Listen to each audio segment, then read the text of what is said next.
जय श्री कृष्णा, हरि विष्णु की जय। नमस्कार, आप सभी का मेरे चैनल में हार्दिक अभिनंदन है, स्वागत है। आइए सुनते हैं माघ महात्म का 15वां अध्याय। श्री नारायण बोले, नारद सुदेव शर्मा हाथ जोड़कर गदगद स्वर से भक्त वत्सल श्री कृष्ण देव की स्तुति करता हुआ बोले, हे देव, हे देवेश, हे त्रैलोक्य को अभय देने वाले हैं प्रभु, आपका नमस्कार है। हे सर्वेश्वर, आपको नमस्कार है। मैं आपकी शरण आया हूँ।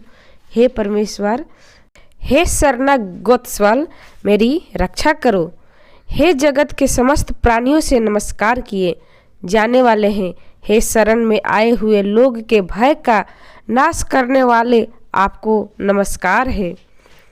आप जय के स्वरूप हो, जय को देने वाले हो, जय के मालिक हो, जय के कारण हो, विश्व के आधार हो, विश्व के एक रक्षक हो, दिव्य हो, विश्व के स्थान हो, फलों के बीज हो, फलों के आधार हो, विश्व में स्थित हो, विश्व के कारण हो, फलों का मूल हो, फलों के देने वाले हो, तेज स्वरूप हो, तेज के दाता हो, सब तेजस्वियों में श्रेष्ठ हो, कृष्ण हृदय अंधकार के नाशक हो।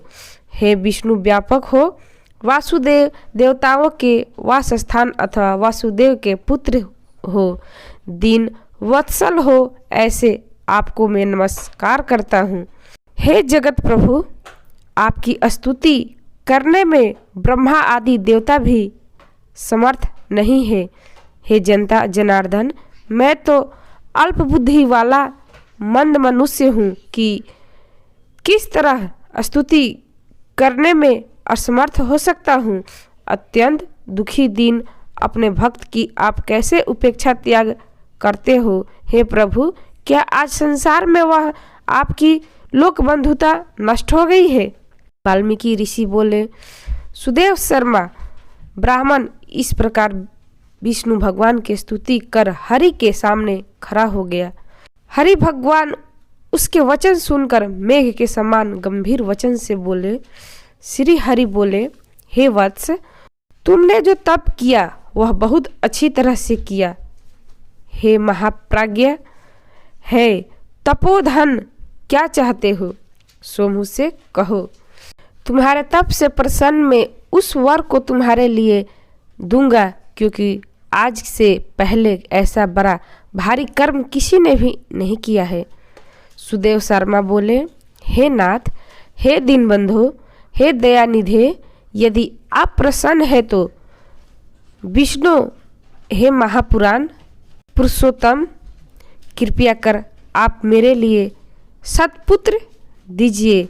हे हरे, पुत्र के बिना सुना यह गृहस्थ आश्रम धर्म मुझको प्रिय नहीं लगता। इस प्रकार हरि भगवान सुदेव शर्मा ब्राह्मण के वचन को सुनकर बोले। श्री हरि भगवान बोले, हे द्विज, पुत्र छोड़कर बाकी जो न देने के योग्य है उनको भी तुम्हारे लिए दूंगा, क्योंकि ब्रह्मा ने तुम्हारे लिए पुत्र का सुख नहीं लिखा है। मैंने तुम्हारे भाल देश में होने वाले समक्ष अक्षरों को देखा, उसमें 7 जन्म तक तुमको पुत्र का सुख नहीं है।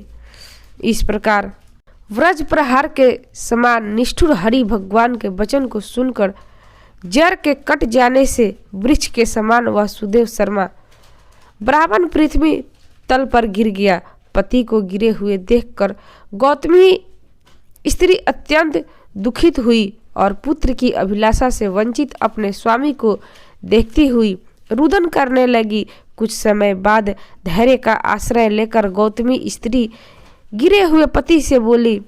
गौतमी बोली, हे नाथ, उठिए उठिए, क्या मेरे वचन का स्मरण नहीं करते हैं। ब्रह्मा ने भला देश में जो सुख दुख लिखा है वह मिलता है। रमानाथ क्या करेंगे। मनुष्य तो अपने किए कर्म का फल भोगता है। अभागे पुरुष का उद्योग मरना शर्त पुरुष को औषध देने का समान निष्फल हो जाता है। जिसका भाग्य प्रतिकूल उल्टा है, उसका क्या हुआ? सब उद्योग व्यर्थ होता है। समस्त वेदों में यज्ञ, दान, तप, सत्य, व्रत आदि की अपेक्षा हरि भगवान का सेवन श्रेष्ठ कहा है, परंतु उससे भी भाग्य बल श्रेष्ठ है। इसलिए हे सर्वत्र से विश्वास को हटाकर उठिए और शीघ्र देव का ही आश्रय लीजिए। इसमें हरि का क्या काम है? उस प्रकार गौतमी के अत्यंत शोक से युक्त वचन को सुनकर दुख से कांपते हुए गरुड़ जी विष्णु भगवान से बोले। गरुड़ जी बोले, हे हरे, शोक रूपी समुद्र में डूबी हुई ब्राह्मणी को उसी तरह नेत्र से गिरते हुए अश्रुधारा से व्याकुल ब्राह्मण को देखकर, हे दीनबंधो, हे दया सिनोधदेश, हे भक्तों के लिए अभय को देने वाले, हे प्रभु, भक्तों के दुख नहीं सहन वाले, आपकी आज क्या दया कहाँ चली गई है? अहो, आप वेद और ब्राह्मण की रक्षा करने वाले साक्षात विष्णु हो। इस समय आपका धर्म कहाँ गया है? अपने भक्त को देने के लिए 4 प्रकार की मुक्ति आपके हाथ में ही स्थित कहीं गई है?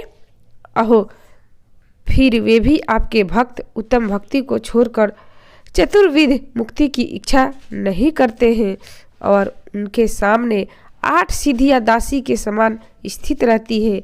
आपके आराधन का महात्म्य सब जग सुना है। तब इस ब्राह्मण के पुत्र की वाज्ञा आज पूर्ण करने में आपको क्या परिश्रम है? हाथी दान करने वाले पुरुष को अंकुश दान करने में क्या परिश्रम है? अब आज से कोई भी आपके चरण कमल की सेवा नहीं करेगा। जो पुरुष के भाग्य में होता है वही निश्चय रूप से प्राप्त होता है। इस बात की प्रथा आज संसार में चल पड़ी और आपकी भक्ति रसातल को चली गई, अर्थात लुप्त हो गई। हे नाथ, आप करने तथा न करने में स्वतंत्र है। यह आपका सामर्थ्य सर्वत्र विख्यात है। आज वह सामर्थ्य इस ब्राह्मण को पुत्र प्रदान न करने से नष्ट होता है। इसलिए आप इस ब्राह्मण के लिए अवश्य एक पुत्र प्रदान कीजिए। सुदामा ब्राह्मण ने आपकी आराधना कर उत्तम वैभव को प्राप्त किया है। आपकी कृपा से सांदीपनी गुरु ने मित्र पुत्र को प्राप्त किया। इस कारणों से पुत्र की लालसा करने वाले ये दोनों स्त्री पुरुष आपकी शरणों में आए हैं। श्री नारायण बोले। इस प्रकार विष्णु भगवान अमृत के समान गरुड़ के वचन को सुनकर गरुड़ जी से बोले, हे पक्षीवर, हे वैन्यते, इस ब्राह्मण को अभिलाषित एक पुत्र शीघ्र दीजिए। इस प्रकार अपने अनुकूल हरि भगवान के वचन को सुनकर गरुड़ जी ने अत्यंत प्रसन्न चित्त होकर उस पृथ्वी के देवता दुखित ब्राह्मण के लिए अनुरूप सुंदर पुत्र को जल्दी से दे दिया। तो ये थी माघ महात्म का 15वां अध्याय। आपको कैसी लगी? अच्छी लगी तो इसे लाइक करें, शेयर करें, कमेंट्स करें, मेरे चैनल को सब्सक्राइब करें। कथा सुनने के लिए आप सभी का धन्यवाद। विष्णु भगवान की जय।